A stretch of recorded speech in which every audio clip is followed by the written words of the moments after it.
Another social issue we are looking at today is harmful tradition. We have looked at human trafficking, consequences, and how we can help out. Today, let's look at another social problem in our social study class, harmful tradition. When we talk about harmful tradition, we talk about cultural belief system that different communities try to bring into their culture that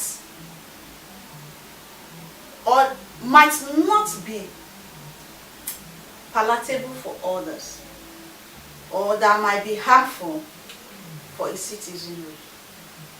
Originally, when these traditions are put in place, or these cultures are put in place, it is put in place because of different reasons. Sometimes it is put in place to maintain decency. Sometimes it is put in place to maintain morality. Sometimes it is put in place because they believe that there is a deity they have to please for such to happen. And some of these practices are not even advisable. Some of them are harmful to humans. Some of them cannot be attainable in the modern world. So we term them harmful practices because it has its own negative effects on humans. There are some cultural norms and cultural beliefs that are good. If we uphold to them, even in the modern society, it can still work. But we are not talking about those ones that are workable in the modern world and that can help in improving the system of life in general. We are looking at those areas that are harmful to humans, those practice, belief system that might not have a positive effect in the human society. So when you hear the word harmful tradition, they are tradition that doesn't fit into the modern world. They are tradition that has its own setback in our everyday life. They are tradition that is dehumanizing, tradition that does not have any positive impact on our life. So looking at harmful tradition, harmful tradition are cultural practice usually depend on the values and beliefs of the people or the community, which is handed down from generation to generation. Some of these practices is practiced to improve morality and decency. They are practiced to improve morality or decency. And they are traditions that are handed from generation to generation to generation. You don't even know when this practice started. They have just been handed over to us. From this generation will hand it over to another generation. So it has just been from time immemorial. Sometimes you don't even know why such practices are being practiced. So we have seen the first objective, harmful tradition, what it means. What are examples of harmful tradition that we might look into and see ways we can either amend them, adjust them, or rule them off entirely? Let's look at some of them. Let's look at some examples of these harmful practices that might not be good for any of us. Number one is female genital mutilation, female circumcision. Second is caste system, the Osu kind of system that is practiced in different parts of our community. Then we'll have child marriage, giving out children to marriage.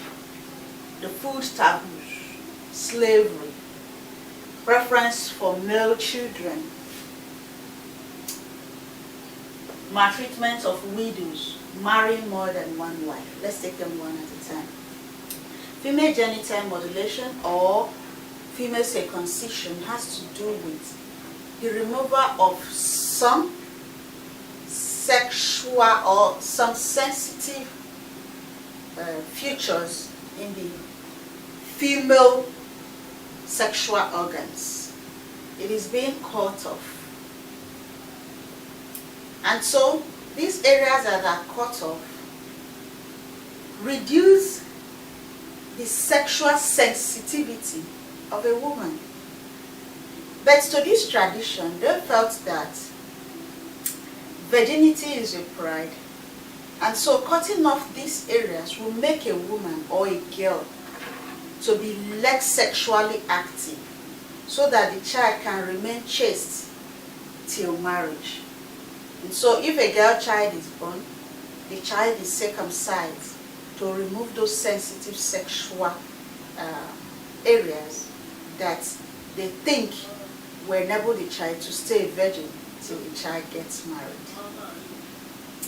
Then the caste system is the also kind of system where in some areas they believe that some individuals run to a god, a shrine, because of something that happened in the community. And because of that, they felt that these individuals are slaves to these shrine, these gods, these deities. So those people are not considered as part of the community. They are considered outcasts.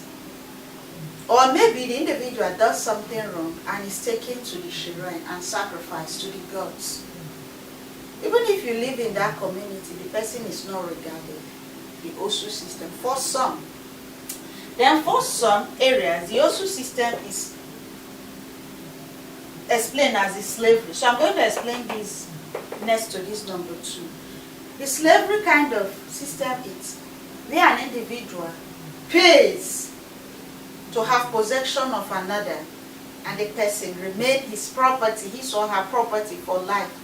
And so whether the individual give birth to children, the children remain slaves to the person that have bought them over. And that is the Osu system, or the slavery. Then we'll have child marriage.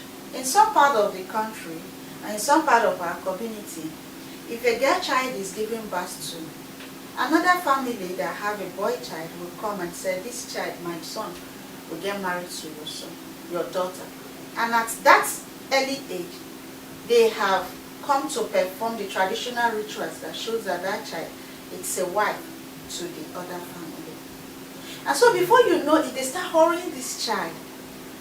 Before the child gets to its normal maturation age that the child can go to marry, the child is forced to go and live with this man, and the child is given to marry. The child will be led to marriage at a very early age, where the sexual functionality of a girl have not fully developed. At the end of the day, the girl comes up with different complications during pregnancy, during childbirth. A lot of things go wrong. Food taboos. In some communities, there are some food that the communities are not allowed to eat. Some communities do not eat cocoyam. Some communities do not eat iguana. Some communities do not eat a kind of bird. It depends on what your community forbids. And so when you eat such thing, the individual is said to have committed taboo. You see them, they say the gods is angry with such an individual because you eat something that is forbidden. Which food do you think does not serve its purpose in the human body? Those are harmful traditions. Preference of male children. Our communities do not highly esteem girl child. If you have 4 children and they are all girls, they tell you don't have a child. They forget the fact that a man is the determinant of the sex of the child. And so women are subjected to maltreatment because the woman did not give birth to a male child. Such tradition is bad. At the end of the day, if they are going to share landed property or properties in the family, the girl child is not given any because the girl child, it's not accepted.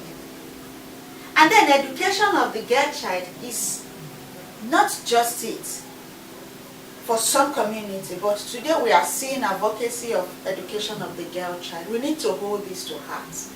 We need to educate our girl children. All children are children from God. So no child is more important than another. It is the way you bring up the child and not as much. And then maltreatment of widowhood. You see somebody that the husband died, instead of comforting the widow, they subject the woman to ill-treatment. Send the woman to a forest to go stay there for a time. Barb the woman's hair. Put her in a tattered home. Let her tie black wrapper for 1 year. Tie white wrapper for 1 year. Will not go to the market. Will not socialize with people. Because the husband died, it becomes a taboo for the woman that the husband died.